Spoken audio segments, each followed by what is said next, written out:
This is the show where we talk about the biggest football games of the weekend. And of course, as always, I have my guy Bobby Howard with me to talk some football, to recap uh, what happened in a crazy week one. Let's start there. Let's do it. What's your biggest week one takeaway? How could it not involve the Florida State Seminoles? Honestly, and that's almost it's remarkable to be essentially eliminated after before you even hit week two. But the Knowles, just a total disaster there, going from college football playoff, picking the majority of people's top 12s to a total disaster. Um, and of course, the Knowles aren't the only big story. It's really just about teams we had high expectations about kind of coming up flat. The Florida Gators being one of them. Really the epicenter of the sport that weekend, or the to start, has been Florida. The two teams that are in disarray. Miami coming out as an absolute, what looks to be a juggernaut in the ACC. Um, but overall, those are the two big things to me, um, that really, or those three teams to me stood out as very, very relevant. Um, just in the 12 team playoff, hard to shift opinions on things because you can take hits, move on. But both of those programs that lost and the one that won, I feel like all very made very, very, very important statements on themselves as a program. Two of which bad, one of which very good. Yeah, I think those are good takeaways. I think seeing like a lot of these week one games were prove it games for some teams, which I think is like pretty fun for college football. Um, and I like that's the beauty of like this whole new playoff thing is like you can have early season prove it games that all, but they aren't like end all be all games either.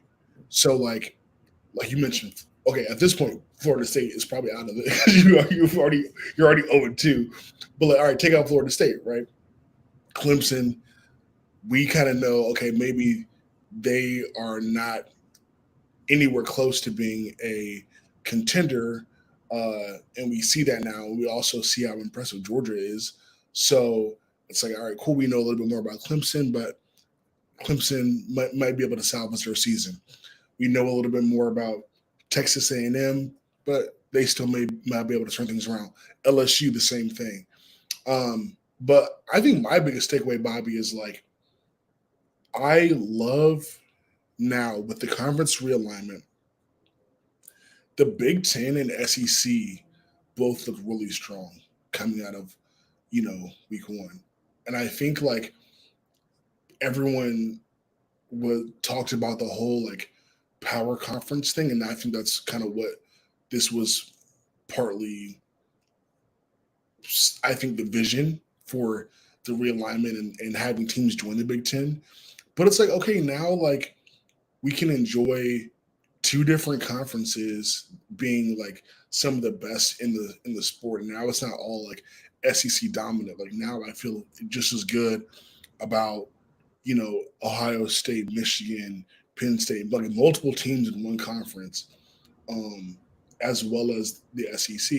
And then you sprinkle some other teams in there, obviously like ACC, Big 12, and everything. And we'll see if that improves in terms of like those teams, uh, teams at the top of those conferences putting themselves in the conversation. But I love the parity of even if it's just two conferences right now. Like I love the parity that we're seeing so far.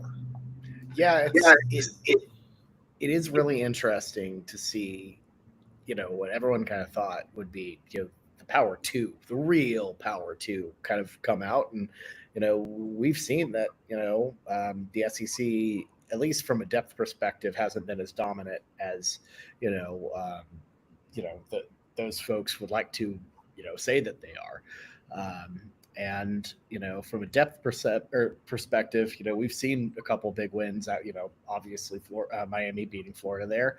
Um, Texas A&M losing to pseudo ACC program in Notre Dame, and it's it's going to be interesting as it goes on to see if that continues to go. A couple Big 12 matchups, um, down the pipe here. Nothing too big, but I'm intrigued to see how this plays out as it progresses, and we'll really get some a definitive view on things once we reach the college football playoff.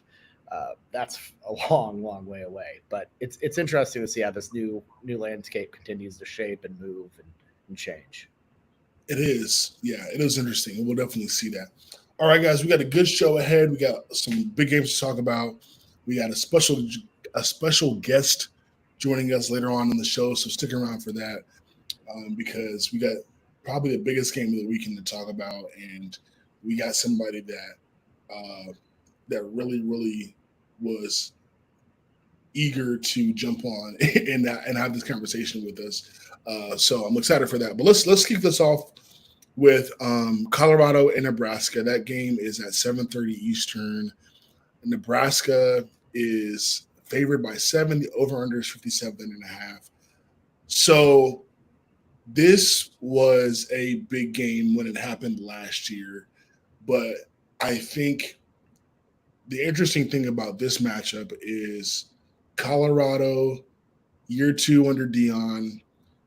We kind of know the same things we knew last year, right? Like Shador Sanders is good, Travis Hunter is good, Jimmy Horn is good, but they don't seem to really have a running game or a defense. Now, last year against Nebraska, year 1 under Matt Rule, they're still trying to figure things out. Colorado beat Nebraska, and the things that we figured out that were issues for them didn't really seem to matter in that situation. They were coming off a big win versus TCU, and the hype train was building. This year, a little bit different because we see that Colorado, as dynamic as they are at quarterback and receiver, they still have the problems that I mentioned earlier. And the reason why that is an issue is because the Nebraska Cornhuskers had what looks to be a dynamic quarterback in Dylan Raiola, a true freshman, 5-star recruit. I think one of Nebraska's highest rated recruits ever. He looked good, albeit, one game against, I can't remember who they played, but not like an impressive sample size or anything like that. But he looks to be pretty good, and that presents a problem against what we saw is a Colorado team that does not look like they've really changed anything from last year. So, Bobby, tell me about what you saw from Dylan Raiola's first game, and how you think it's going to carry over to this game. Yeah, 40 to 7 win over UTEP. Nothing bad with that. Hard to complain about that. But I mean, Raiola looked every bit of the part of a 5-star number 1 quarterback. That he looked very damn good. Obviously this is going to be a bit of a bigger test. But I think he's more than capable to lead the Huskers to a couple wins his freshman year. And I feel like this is a team that last year got a lot better as the season progressed. They got better as a full unit. Now that you've got a guy like Raiola in charge, we haven't seen probably the best quarterback they've had since Eric Crouch in the early 2000s. So I mean, this is a big deal. So Raiola, obviously has a lot of hype. Husker Stadium is going to be absolutely popping for this one. This is really a massive rivalry in the 2000s. These and 90s. These two programs do not like each other whatsoever. Going back to the Big 8 days. So, I think, if he can manage his, emotions and excitement, his dad did play for, he was, I believe, part of Tom Osborne's last recruiting class. So a lot of, family pressure on that end. He knows what this rivalry is all about. If he can manage the emotions, I think he can have he can have a damn good game. Well, even Dion said this is personal, right? Like he's Dion played up the rivalry aspect of it. Matt Rule kind of was like, I mean, and not that Dion said anything negative. I think like he was just kind of being honest about the rivalry.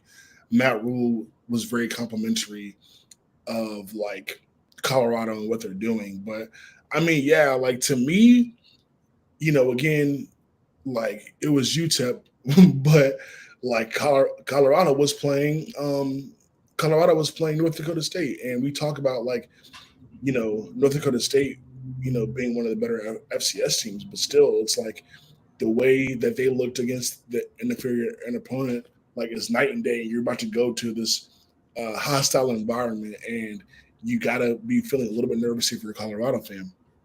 Yeah, I mean, make no mistake, Colorado could have lost that game. Yeah, they really could have lost that game. Absolutely. Appreciate it. Appreciate it, Pierre. Shout out to Pierre. But yeah, man, like I am just really interested to see like what adjustments they're gonna make in order to and by that, sorry, I mean Colorado, like what adjustments they're gonna make to come out a little bit more ready and a little bit more kind of like dialed in to maybe get some stops here. I think that it'll be interesting because I think Travis Hunter was like amazing as a receiver in the game against North Dakota State. And I think this is a game where if they even throw it in Travis Hunter's direction, by the way, like he's going to have to be amazing on defense. Like this is where and we talk about this all the time, but we know Travis Hunter is going to play every snap. But like, if I was Dion, I'm thinking about like, all right, let's maybe focus on the defense and like give you some breaks on offense because I mean this is I don't know, I'm not even a Colorado fan and I'm just nervous. Like I feel like that Rail is going to be able to throw it everywhere on Colorado. So yeah, man, this is going to be an interesting game. But like, let's take it to another level too, because Colorado. I mean, this is Nebraska's chance for a revenge game against Colorado because of the loss last year. Obviously, again, this is a little bit of a different team, but like, in this situation, Bobby, as an Oklahoma fan, you are very familiar with rivalry games. Like, what is the revenge factor going to look like on Nebraska's side? Yeah, I mean, I think I think there's definitely a revenge factor. But one, that environment is unreal. I've been twice, and both times crazy. One of them was a blowout. The other one was in Dominican Sioux grinding out it was something like a 9-3 win. It was just the ugliest thing you've ever seen. But both times they absolutely bring it there. And I think this rivalry has always had a bit of edge to it, but the Dion thing it's almost like everything with the personality of Colorado, of NIL and all of that, it almost stands directly against what Nebraska's about. Walk-ons and hard-nosed football, and we're gonna sell these weird little meat pockets in the stands.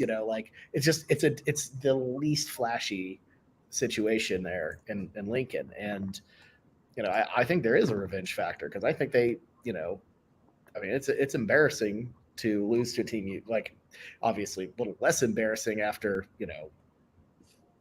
Colorado kind of went on the run they did, and they were better than expected. But you want to show out, and you don't want them to have the sweep. You don't want them to have the the bragging rights until, well, I would say next time, but you don't know when you're going to play them again.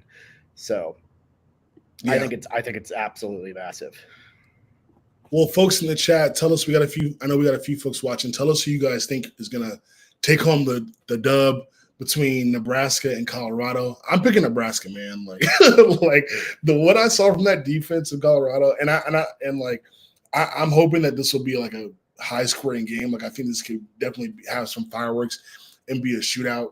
But I think that I definitely think that Nebraska is going to win this game because of their revenge factor, because of who they have at quarterback. I think they'll be able. I think their game plan is going to be. I think their game plan is going to be all right. We're not going to throw at Travis Hunter. We're going to run the piss out of the ball.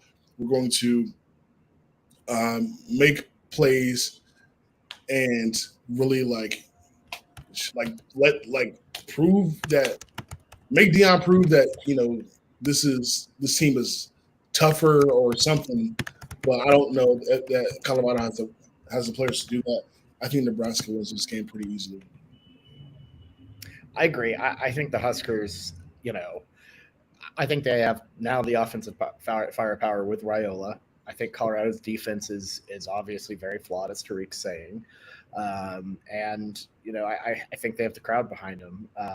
I think this team is just really changed over this past year. And what we see with Matt Rule teams, they're always a lot better in year two. At least on the college end, Max.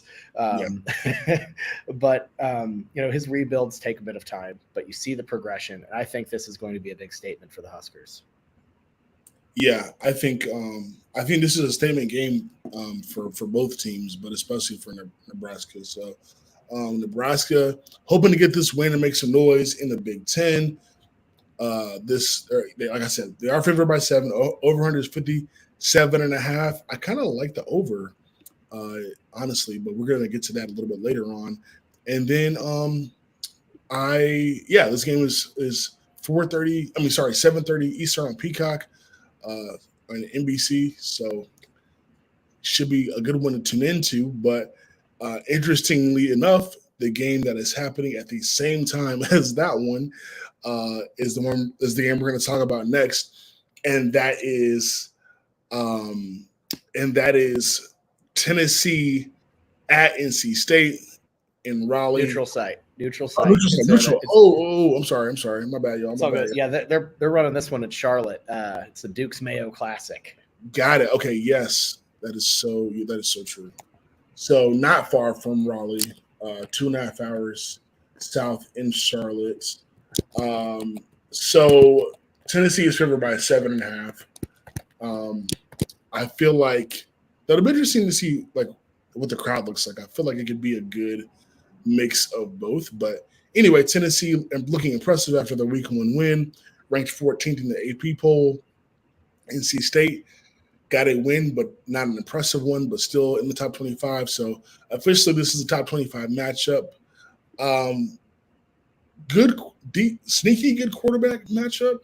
Grayson Ball for NC State at NC State, and then Tennessee, obviously, with their new quarterback, Nico. I have to figure out how to pronounce his name before the end of the year, and I promise I will. But Nico is his first name, and shout out, he's from Long Beach, which is where I live. But anyway, pretty good start for the Tennessee QB.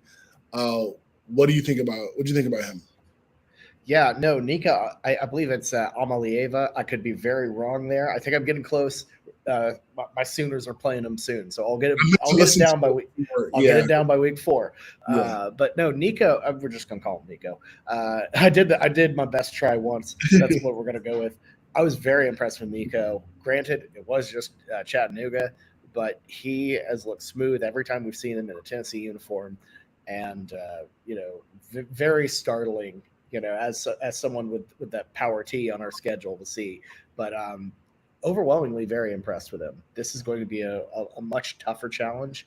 I'm very excited to see how he handles it because NC State, I think they're a very tough, solid defensive team.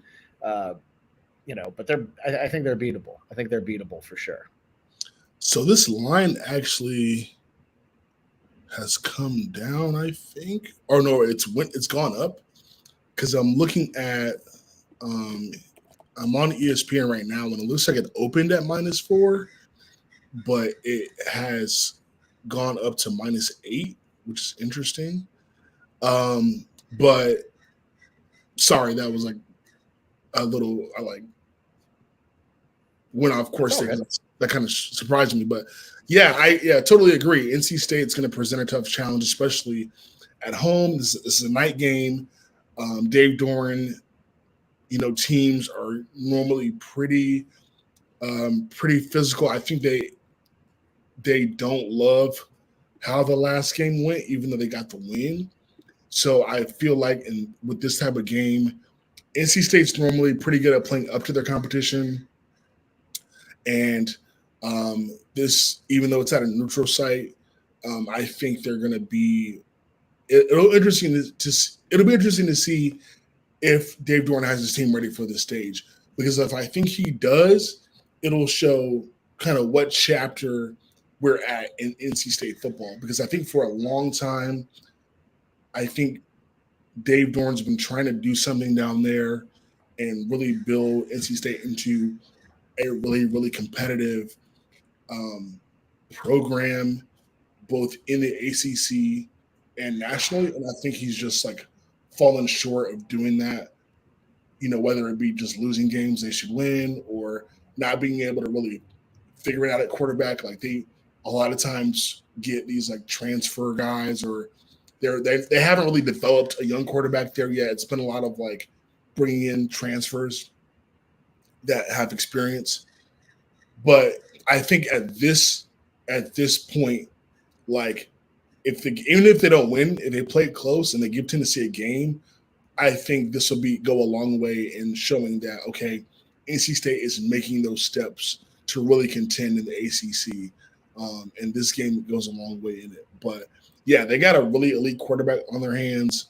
Um, I would say NC State has a veteran quarterback of their own, but I think this could present a lot of problems for the Wolfpack if they're not able to um, contain this guy early, because we know Tennessee offenses, when they have a quarterback, like they can light up the scoreboard easily.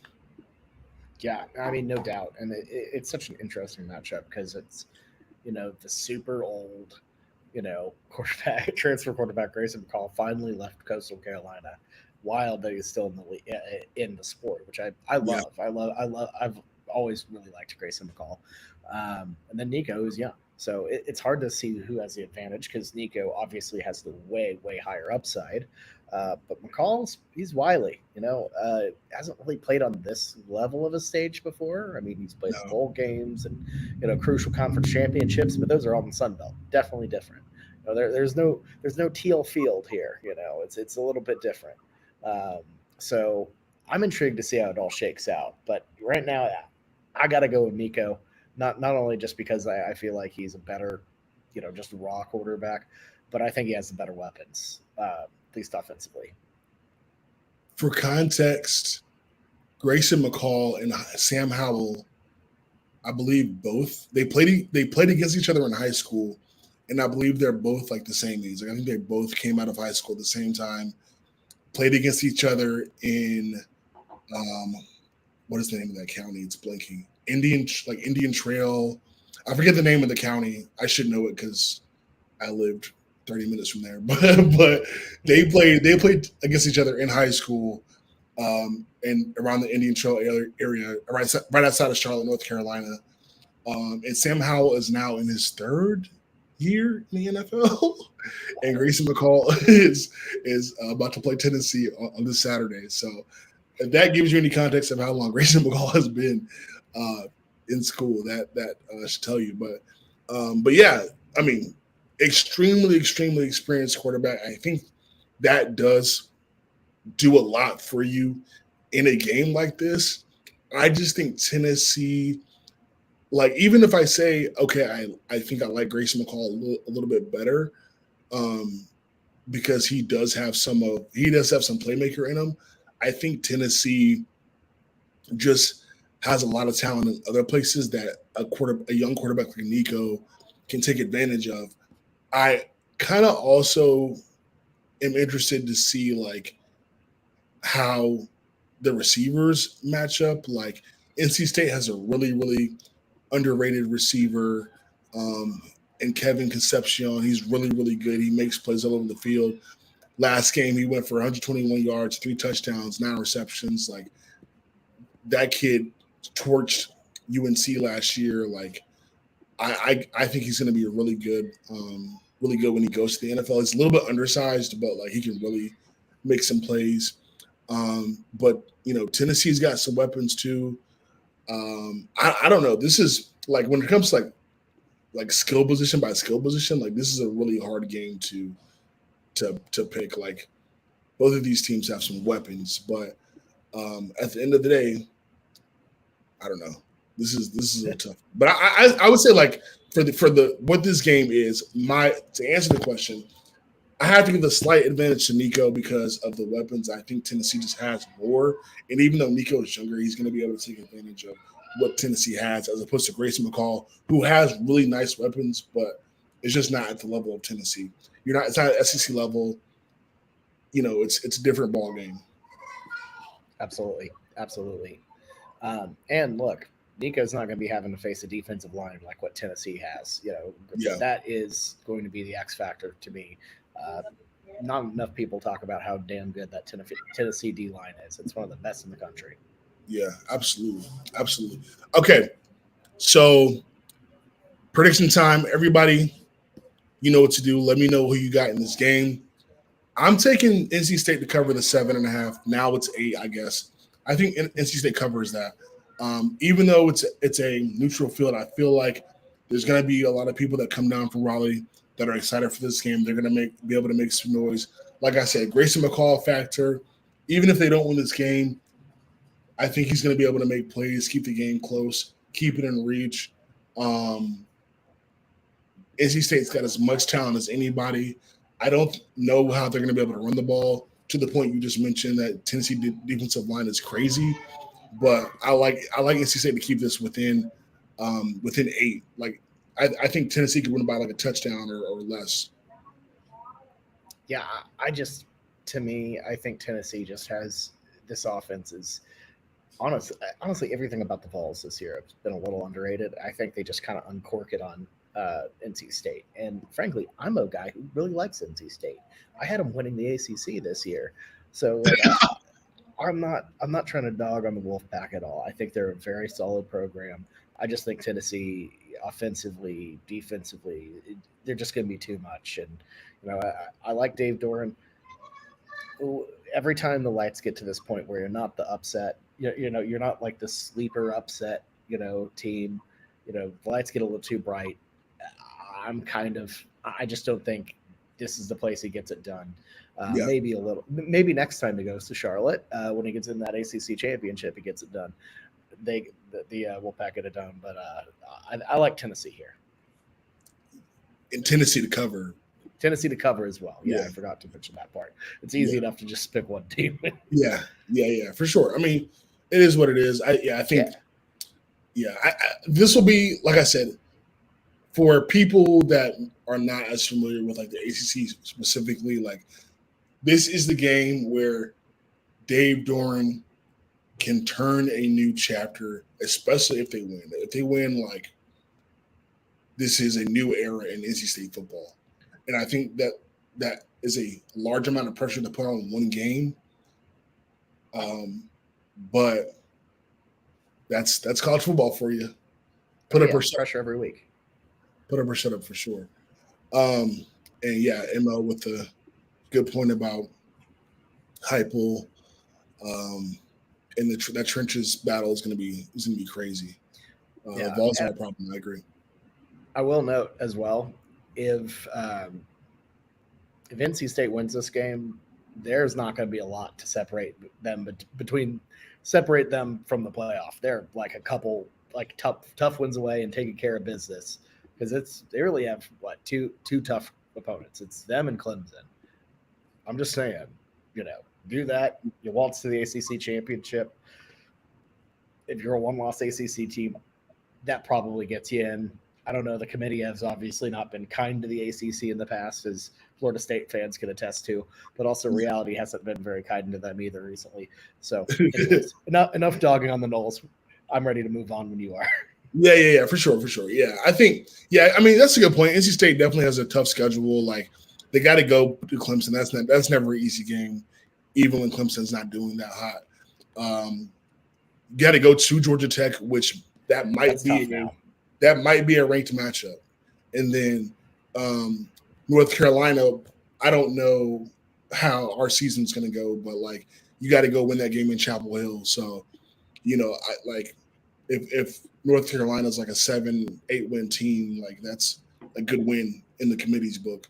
Um, so like that they're gonna have a chance to rack up some good wins if they win this one for sure. And get the committee's attention, even if they don't beat Miami, or I'm assuming, I'm assuming Miami's making it to the ACC championship.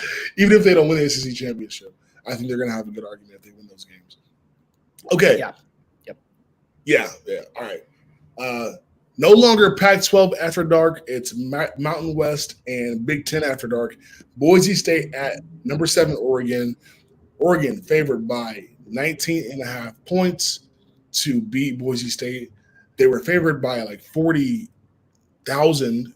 No, they were favored by like 45 or something like that against Idaho. And we know that game was a 10-point victory that came down to the wire. So the question I got for you, Bobby, over under 61.5. Question I got for you, Bobby, is Oregon going to bounce back? I think they do. If you look at that presser, after the game, Dan Lanning was real mad. He just had that, and not like the fake Brian Kelly. Oh, I'm going to slam my hand on the table to look like I'm mad. No, he was actually like, you could see it in his eyes and his soul that he had ripped into those guys. That Idaho performance was abysmal. It was depressing. If you were a Ducks fan, and it Oregon deserved to slide all the way down to 7.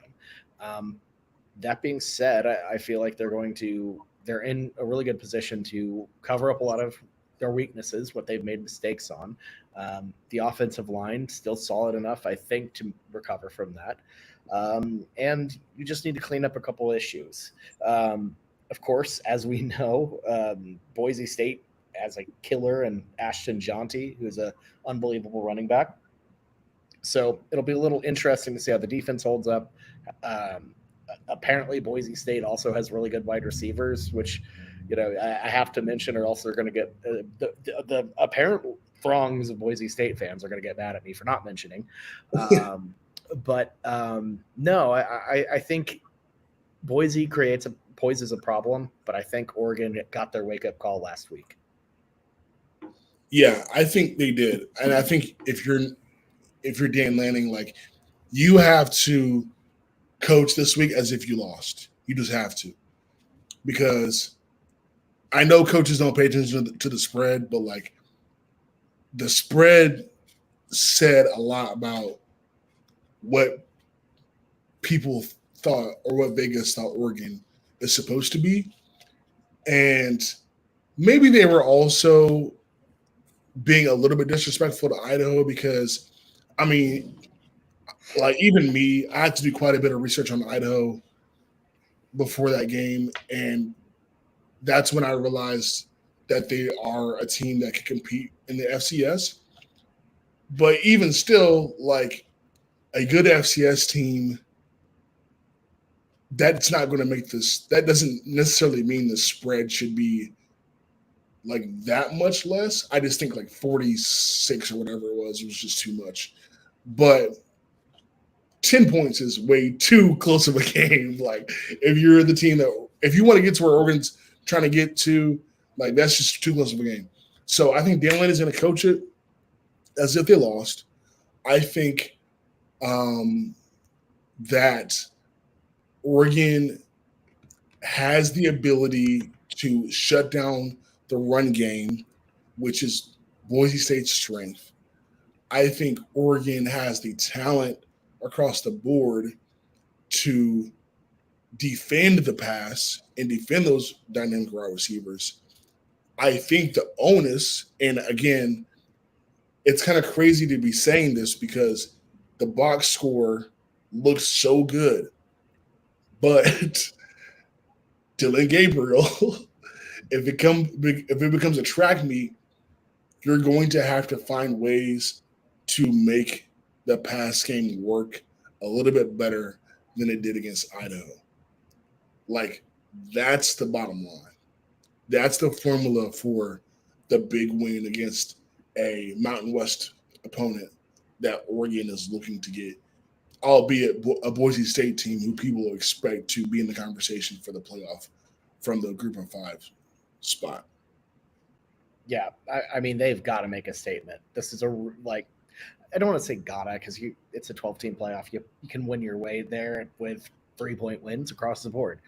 But for everyone's sake, for the Duck fans' sake, a big, massive win here against the presumptive best team in the Group of Five would be really, really, really nice for your image. Yeah, absolutely. Um, I mean, any good bets about on this one other than just like because I just picked Oregon straight up. Like I don't like I can't as much as I want to be like, okay, yeah, Oregon by 20, but like I almost don't even want to mess around with the line until I see them play this game.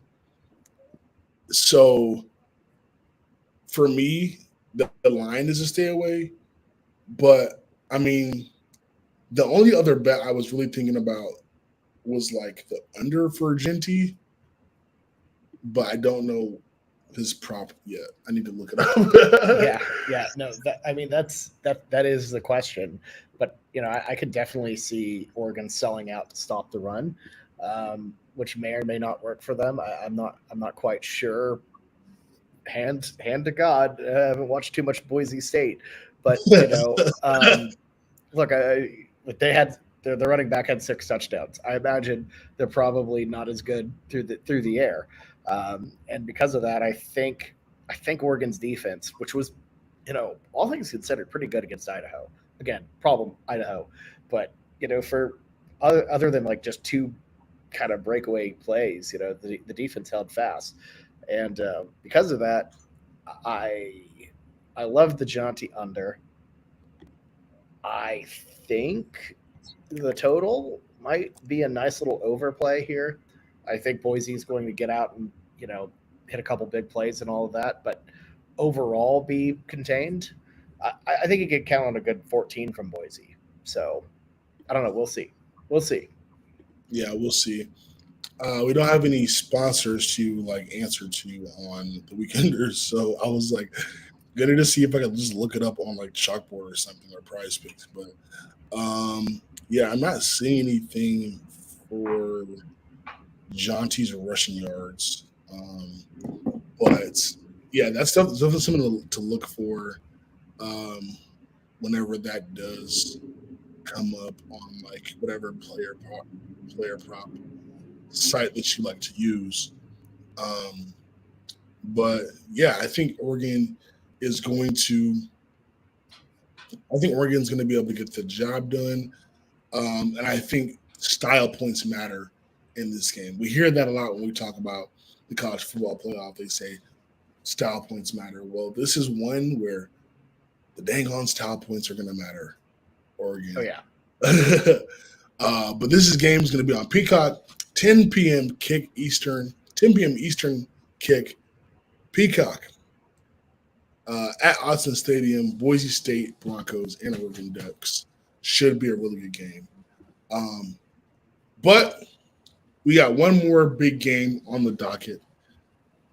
This is actually interesting because we haven't talked about these games in like chronological order, and this game is happening the earliest of the day out of all these games we've been talking about. We do have a special guest that's going to join us. His name is Michael Lofton, aka ML, aka CEO of this venture called Multiplicity Media and this channel that we're on. He's joining us in a little bit. Texas, Michigan. Games at noon, big noon kickoff. Why do I have it as Sunday? It's definitely happening on Saturday. Um, it is at Michigan at the Big House. Texas is favored by a touchdown. Over under is 44.5. Let me see where Michael is. I did. Michael, I sent you the link. It's an email. Yeah, got to get ML out the chat here. Um, well, before we get into that game, because you and I, shameless plug, we do previews and recaps for the Sleepers. You've previewed this game on Sleepers Media on their YouTube channel. Go check that out already. But we talk about Texas, Oklahoma. So we've already talked through like, all right, Texas, how they did last week, played the perfect game, yada yada yada. From the Michigan angle, I haven't really got a chance to really even watch their last game, but I know you just talked about it with Greg on the Sleepers. Like Michigan, what are some takeaways from like the last game that you had when kind of like preparing to preview this game? Yeah. So first off, very surprised with the choice in quarterback. Was definitely expecting Alex Orji to be back there. That was not the case. And it seems to me like Michigan's, at least offensively, is going with more bread and butter, chill approach. We'll see how that actually pans out. ML is in. How's it going? Good, sir. How are you? Doing good. Just talking about how I think your team is going to be a little bit bland, especially with the choice of quarterback. Bland? Like cornflakes bland? Like, or what are we talking? Skim or almond milk bland? I mean, I'm like maybe a little raisin brand, like at best, there's a little, there's a little bit of like something going on there, but eh. All right. Carry on. I'd love to listen to it. Yeah, no, I thought that first game against Fresno, you never want to overreact to a game one way or the other, but I felt to me like it was not the most inspiring. Fresno can play. They are a solid Mountain West team. This is not the dregs of the Mountain West by any means. A game you wouldn't even dare turn on at 9:30 on a Thursday. Like they don't play on those games. They're legit. But that being said, it was a little bit uninspiring, especially when you look at what Texas did, offensively. So my biggest question is I don't really know how Michigan offensively can keep up with the Longhorns, even with that legitimate defense that Michigan has.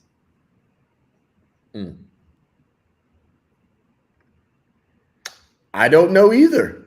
I'm not sure. If you're asking me the question directly, I think, listen, I got asked last night, I was on a fantasy football draft, and they're just like, hey, what do you think for this weekend? And I'm like, started to think about it. I'm like, Bobby, I actually don't remember like what it is to like lose games. You know what I'm saying? Like I was with like 3 other Ohio State people, and I'm just like, yo, I'm like, and I actually brought up the comment. I'm like, listen, like we have other folks on here, like Tennessee and Florida State people, like for my fraternity brothers of mine. I'm just like, when I talked to Ohio State guys, I'm like, I think we have 4 total losses between both teams in the regular season in the last 4 years. And I just realized, I'm like, oh, yeah, that's right, because the 3 are against us. So for Ohio State. So I'm like, Bobby, I'm at a loss, right? Because this is the first weekend where I realize, and in fact, the stat is that it's the first weekend where we're not favored since 2022 game in Columbus. And before that, then we weren't favored going into the game in 2021, the Hassan Haskins 5 touchdowns game against Ohio State. So for the last 3 years, my team has just not gone it. Like we were favored against Alabama. You know what I'm saying? Favored against Alabama in the college football playoff in the Rose Bowl. Shout out to Max in LA. And I don't know what to tell you outside of the fact of we have lost 14 guys to the NFL. I think that we have one of the top 3 to 4 defenses in the country, along with Georgia. And I think Notre Dame is up there. I think they're going to have a phenomenal defense. You'll see that in the after the draft. And we're unfortunately, what we did not do is go spend $2 million, which we should have done on a quarterback, period. That's exactly what you need in a transition. Our quarterback right now is saving Mario Cristobal's job.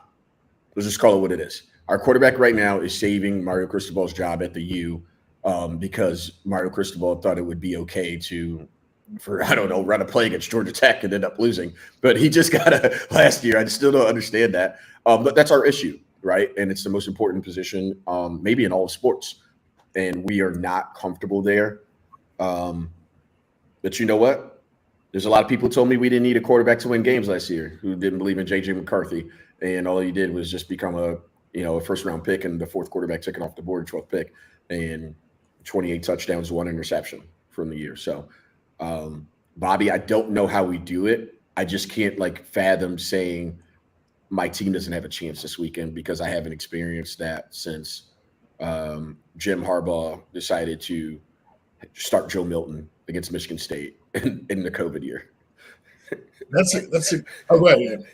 I just want to say before I dish it to Max real quick, I don't think you don't have a chance. I think the Longhorns are very beatable. But well, that's a great segue actually into my point. Is it bad if Texas loses? And just to sort of tee that up a bit for you guys, it's like they're favored by a touchdown, but in any other situation, losing to the defending national champions would not be bad. But for some reason, it feels bad to me. I'm getting the vibes that people are going to dunk on Texas if they lose this game, even though you're going to Ann Arbor and you're playing the defending national champions, albeit new head coach, new quarterback. We just hashed out this is a little bit of a different team, but to me, it feels like it would be a massive letdown for Texas to lose this game, even though on paper maybe it shouldn't be. I don't know. What do you guys think about that? I don't think it'd be a letdown for the Longhorns, honestly. I mean, it's college football. Everyone, any proper fan base will freak out after a loss, and Texas fans, I imagine, would.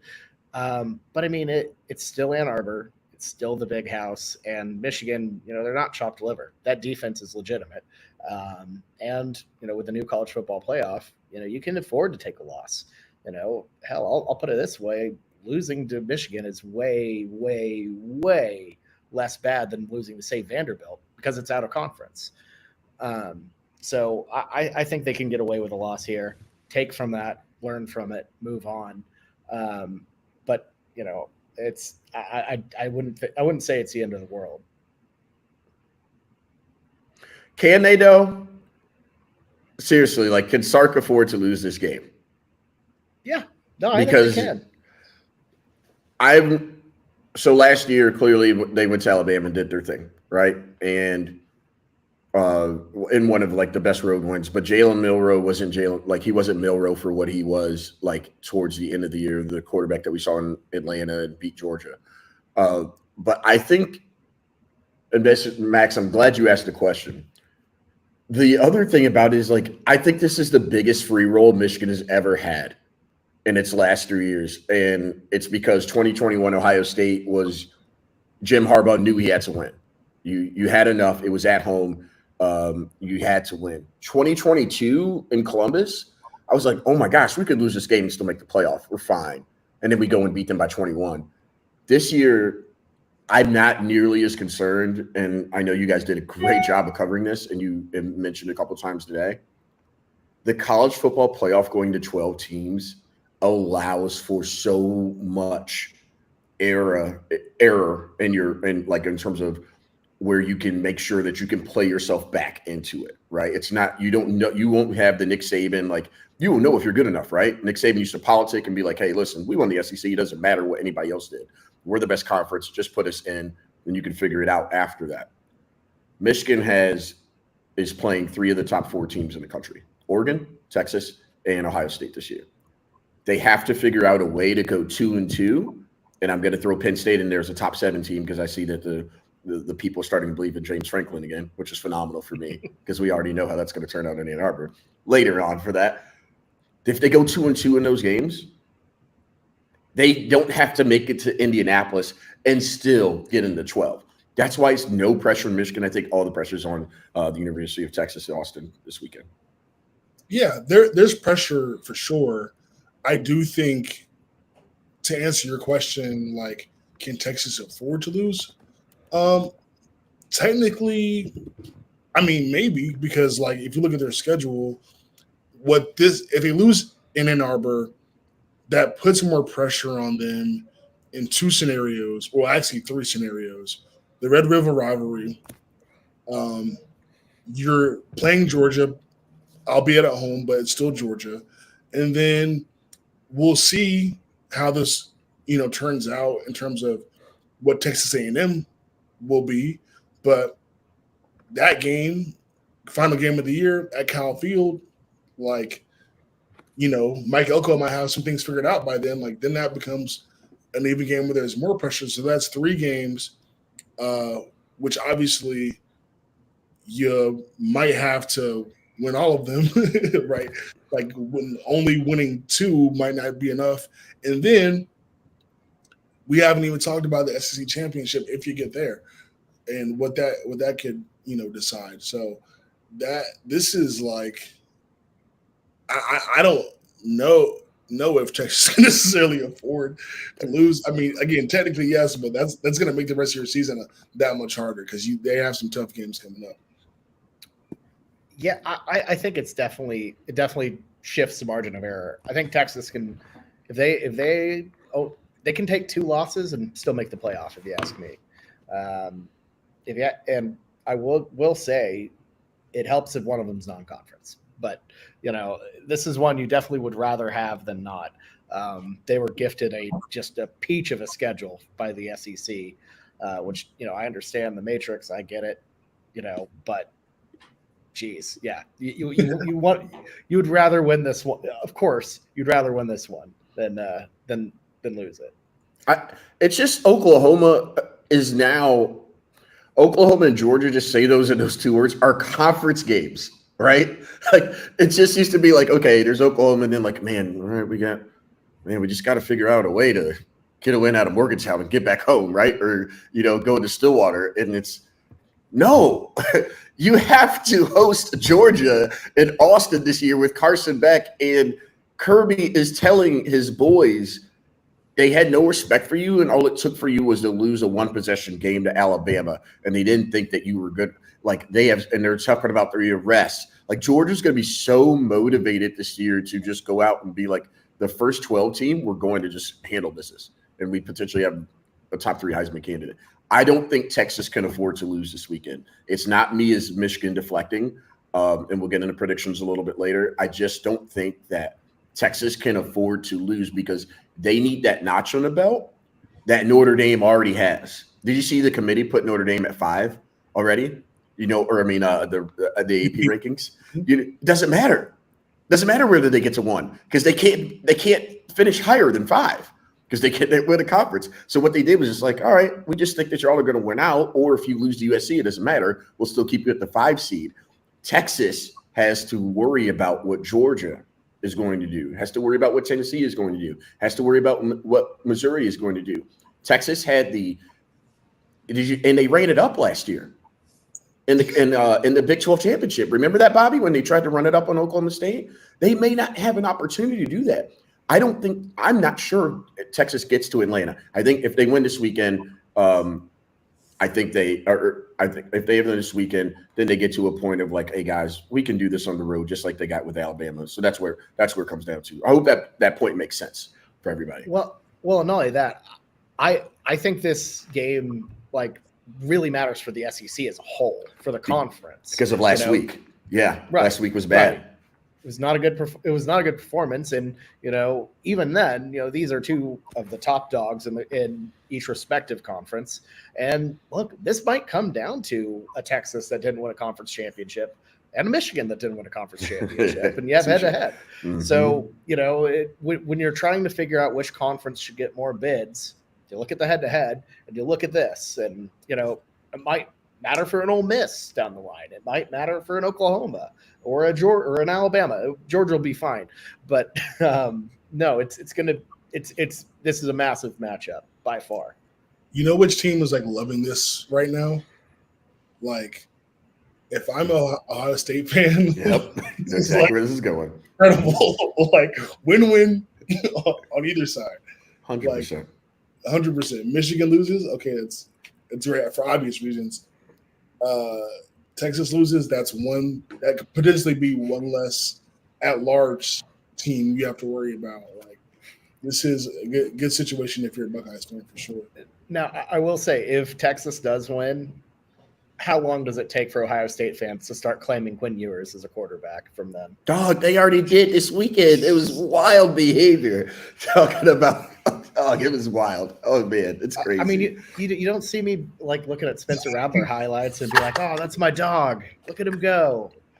No, come on. That's so funny. All right, what's like the biggest key to victory for each team? I think, in my opinion, Texas, it's mistake-free football from Quinn Ewers, who's prone to throw an interception or two, even to opponents that he shouldn't. And I would also just say, like, speed is going to be where I think Texas could have an advantage and possibly, be in a position to outrun what Michigan has, which a lot of what Michigan does well is really about keeping the pace of the game on their terms and on their schedule. But I think if Texas just says, all right, let's line up. Our guys are better, faster, stronger than yours. Like, let's go. Like that's gonna be where I think Texas might have an advantage. And again, Quinn Ewers has to be perfect, pretty much. But what about for you guys? Like, what do you think is the biggest advantage for either team? I assume I was going to talk Michigan, but either way. Yeah, Max, I will say you're dead on with the keep the mistakes to a minimum. If you look at Ewers, great performance at Alabama last year. It was because he just took excellent care of the football, got the passes that he needed to get, and drove the ball down the field properly. Like they did not make mistakes. Alabama did, and that was by far the biggest difference in that ball game. If he can go into a hostile environment like the Big House, especially early, and quiet it down, make the right decisions, I think that'll be huge for Texas. They have the wide receiving core to certainly do it. Little one for Michigan, though.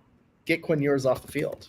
Turn him over and have long, slow, just grind you down drives that would bring a tear to Bo Schembechler's eyes. What are those type of just intense, hard-nosed, tough Big Ten football drives that you've seen? Texas's defensive line is new, pretty much replaced a lot. Devondre Sweat being one of them. I recognize that Michigan's O-line is pretty fresh as well after a successful campaign last year. But, if Michigan can establish the run, keep it slow, get those wide receivers, get them cold over on the sidelines. Look, they've been practicing at 100 degrees. They're not used to 65. That's subarctic to these Texas guys. So I'm just saying, I think that's how the Wolverines win this one. Chop them down, keep it slow, grind them out. Texas's offensive line is awesome. Whether we are able to get any pressure on Ewers is the biggest, in my opinion. The best matchup is Texas's interior offensive line versus the two. How did Jim Harbaugh classify Kenneth Gant? A creation by the gods for football, because he's 6'4", 335, and runs a 4.8. So that's pretty good. And then obviously Mason Graham is. He's playing the right sport, but he's on TV for the wrong reasons, because he could easily be one of the best wrestlers in the entire world. But that's going to be great, right? Whether we can be able to – it's not about stopping Texas's run. It is about putting pressure in the middle so Ewers can make a bad decision. That's the biggest key to victory for us. If Texas has no turnovers, Michigan will lose by 2 scores. Well, best bets, let's talk about that real quick. Before we get to the prediction, what are some things that you're going to be looking for in terms of like just it could be overall, over-under, player props? What are you looking at, Mel? The under for Davis Warren passing yards. Whatever it is, just take the under. We don't need to have big plays to win this weekend. And that's because of I've seen Sharon Moore go into Happy Valley and decide to run the ball 34 straight times. And he is going to figure something out to ensure Texas doesn't have more opportunities to go deep and over the top of our defense, because I think Wink is known to play more man-to-man. So for me, whatever it is, take the under in Davis Warren passing yards. I don't know if I have a really good one off the top of my head. I'm going to go Jaden Blue under rushing yards. I feel like he's been solid, but he's still the second string guy. The running game is just going to be a bit of a nightmare for Texas in this one. I feel like it's a style mismatch, and I don't think they want to be running the ball anyways, especially undermanned. So I'm going to go Jaden Blue under rushing. Whatever it may be. It's again, I'm going off a chalkboard. It's 67.5 for that for Jaden Blue. I hate that bet. I hate it already. Oh God. Davis Warren's passing prop is 150.5. I think passing touchdowns right now it's at 1.5 for Quinn. They might try to run the ball a lot, but that's not too bad. I like anyway, 1.5. I like 1.5. Well, let's do that. We'll do the yours 1.5 passing touchdowns. All right, cool. You're going over on that? We're gonna go over. So 145.5 being Davis Warren's right under passing yards. 150.5 is the one. Yeah, that's fine because Orgy's going to play a lot more this weekend, so that's cool. All right, cool. Okay, official predictions. It was a sweep across the board. We all said the same thing. We all have Texas to cover. Texas -7. For me, I think it's just a matter of I truly do believe that Texas is the more talented team, and I think no disrespect to Sharon Moore. I think this is a huge coaching mismatch. Excuse me. I think if Sark is not ready to go into Ann Arbor and win a game like this, I don't think he'll ever be ready to win a game in a big spot. Like, this is not the biggest stage, but it is one of the ones where teams that are supposed to win, even with the circumstances of it being in Ann Arbor, defending champs, yada, yada, yada. But I think it's like the same thing we said with Dave Dorn. You got to do it. If you're going to do it, you got to do it. So to me, it's coaching mismatch, talent mismatch. Quinn Ewers got to play mistake-free football.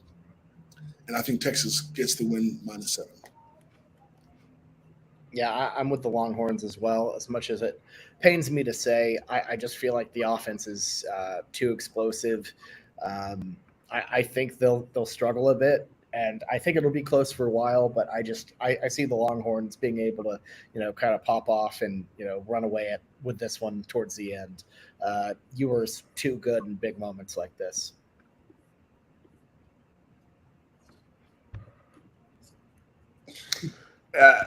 I had Texas -7, and that's because I think that he may not turn the ball over.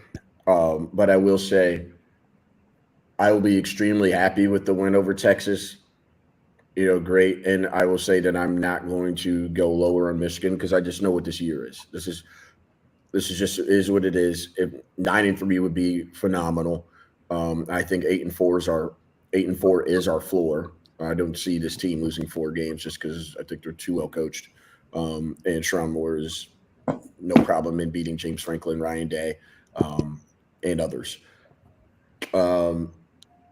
This will be the best quarterback that Michigan has seen since C.J. Stroud. That's for sure. With all respect to Drew Aller, but we know how he folds like a chair when there's pressure in the middle.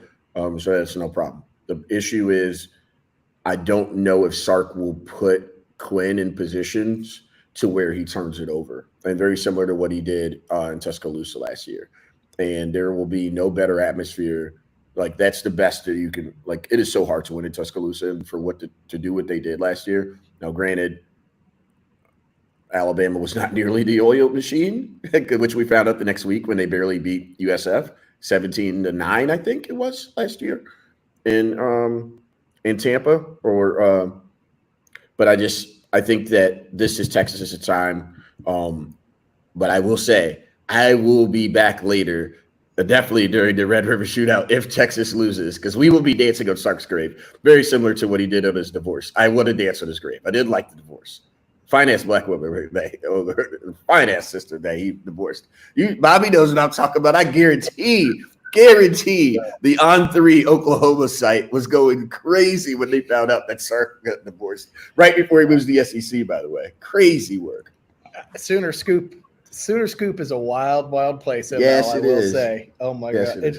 It's up there with the best. Y'all don't drop the N-word there. That's just a save for war chant with Florida State, which is wild behavior. So that's what it is. No, all seriousness, it's just Texas should win this game, and I don't think they will turn it over. So 7 points is and I will give you a score. I will give you 28. I will give you 28-20. Okay. Our field goal kicker is awesome, by the way. I'm just going to say that. Field goal kicker is awesome. Our Arkansas State transfer, Bobby. Spent enough money for a kicker, but clearly we couldn't afford Cam Ward. There you go. You spent it all on a former Red Wolf. There you go. There it is. Sorry, Max. No, I was going to say, I'm sure he's no Noah Burnett, but Yeah. Minnesota fans know about that. That's wild behavior. Max, thanks so much for having me on. It was awesome connecting with y'all. I know y'all got to finish the show out. No, I was going to say, if you want to stick around for Rapid Fire and Lock of the Week, please do. Oh, sure. Yeah, why not? Hey, ML, before we move on from Texas, got to do it, right? Got to throw them down. There we go. Love to see it. There it is. Always. Yes, sir. All right. Rapid Fire picks. We got 3 this week.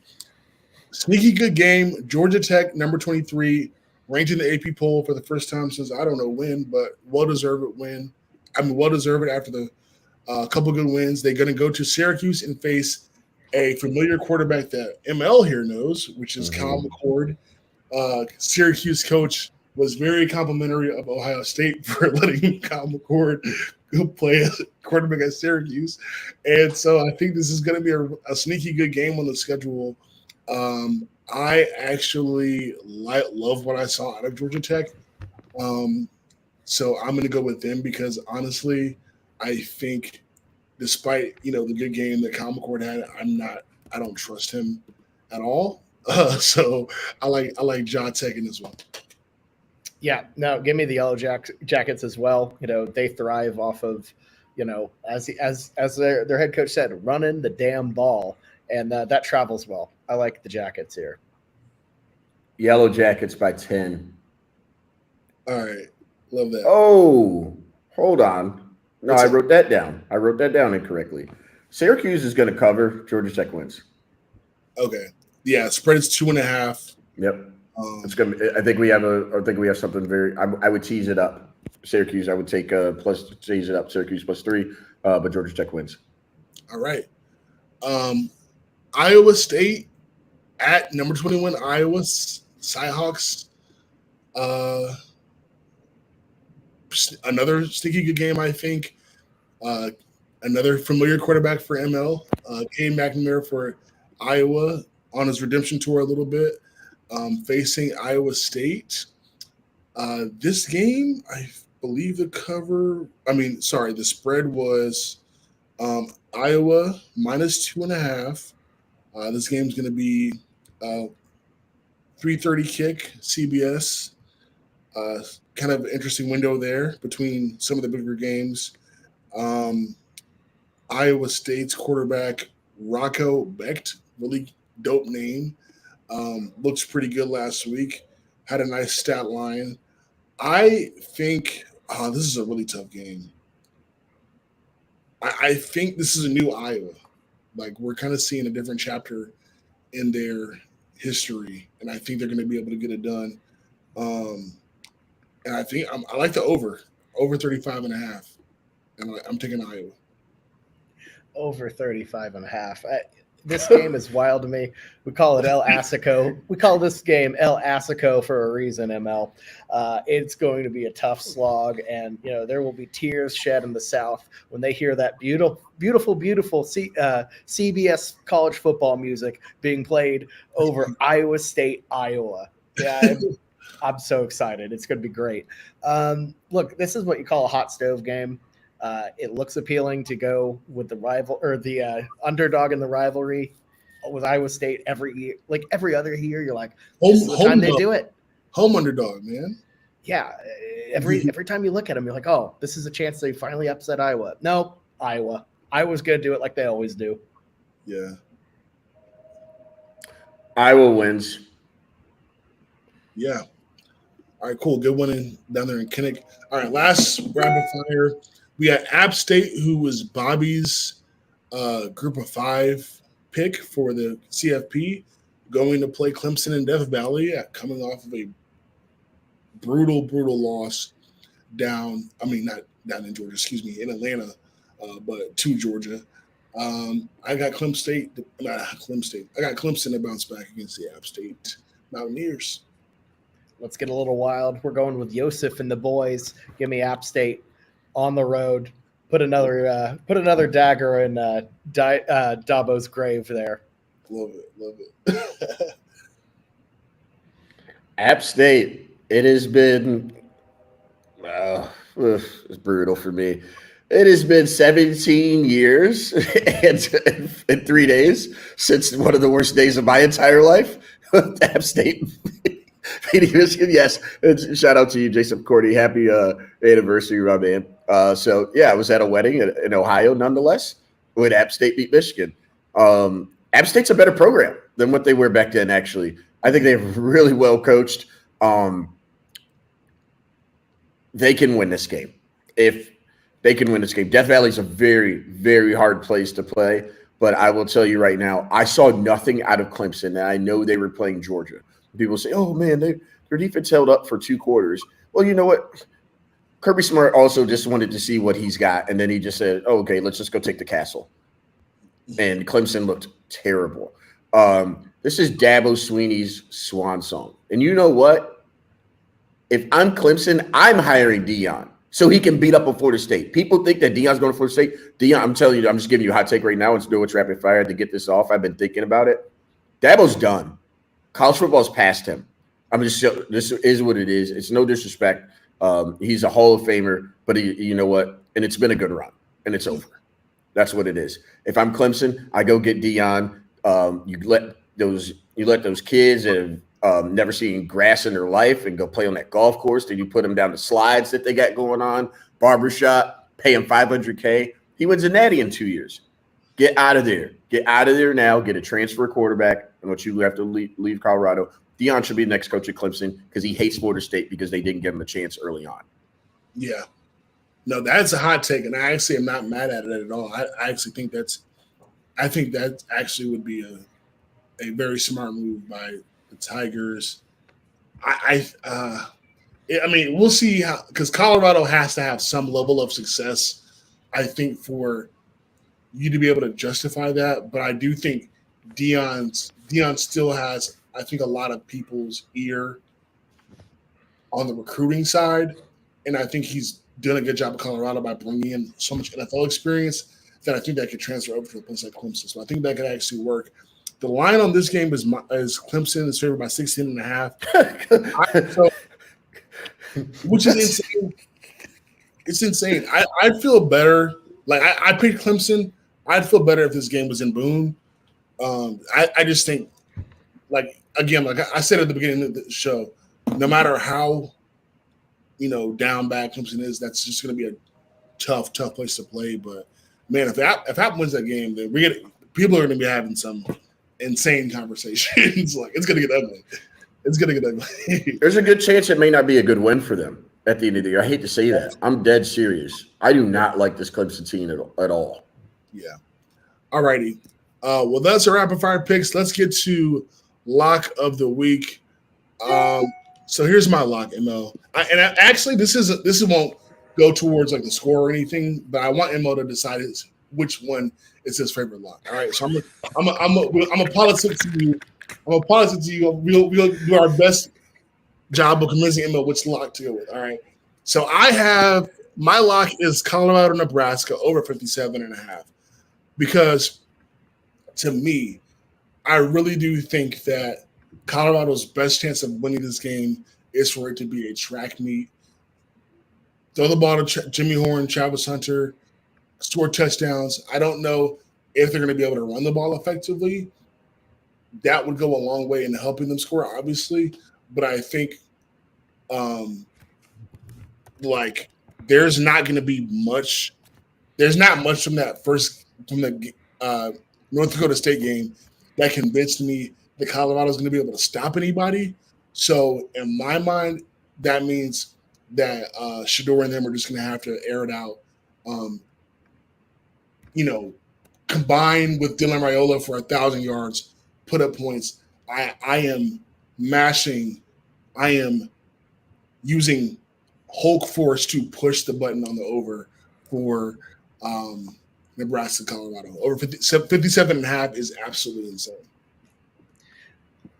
I will say, I don't hate it. I hear the word. I just think of Matt Rule and over, and just my brain I can't put it together. So I'm rolling with Tennessee -8. I know it's Chattanooga, but overall I've loved what I've seen out of Nico and that offense down Tennessee. I just think they kind of uncork it on NC State. Solid program. I saw what they did to Western Carolina last time out. I know I'm being a bit of a simpleton here, just looking at week one, but that Tennessee offense to me, I think just blows NC State out of the water a little bit here. Gets the 8-point cover. I am going with the over. That is the best pick in my opinion. Colorado, Nebraska, Shador. There's already been some words exchanged between the teams. Talking about the quarterbacks, and apparently the Nebraska people think that a kid who was at prom not at prom, but I guess his last dance was the Christmas social before he became the quarterback of Nebraska for the spring game, is a special leader. I don't know what that is. Anyways, but I will say this, they're going to score points because Colorado's defense is Swiss cheese. And Shador, if he's going to win, they are going to need to score points. And I don't think Rule has they are not the black shirt defense by any stretch of the means. Could definitely see a 34-30 game there, which would easily give us the over. Yeah. I'll add one more thing. And to go down the rabbit hole of Deion going to Clemson, or for those who believe he's going to Florida State or whatever, a big part of making that a compelling and convincing argument is that I think Deion is going to do all that he can to ensure that one or both of these things happen. Travis Hunter is in New York at the Heisman ceremony. He may not win, but getting into the ceremony, and Shador Sanders being the first quarterback called off the board in the draft in April. I think because I don't think this team is going anywhere in the Big 12. If they reach a bowl game, that'll be a great year for them. But I think if we're talking about Deion getting to a Clemson or Florida State or whatever it may be, or doing whatever he's going to do, I think keeping Shador and Travis in those like national conversations is going to go a long way. It's a feather in his cap. Even if you say it doesn't matter in the grand scheme of things, like I think it does for him. So I think a game like this where Shador throws for 500 yards and Travis Hunter has 3 touchdowns and maybe a couple picks or a pick in some good defensive plays, getting a few tackles in a big rivalry game in Lincoln, like this is all part of the story and part of the building blocks that make one of those two things that I said happen. So, or both. So, I will say, I think we're missing a really good opportunity for a spite move here from Dion. No one's talking about Florida. Like that is a position that I think is more likely to come available than Clemson, more likely to come available than, well, Florida State. That wouldn't even be a spite move, but, I think Norvell's safe.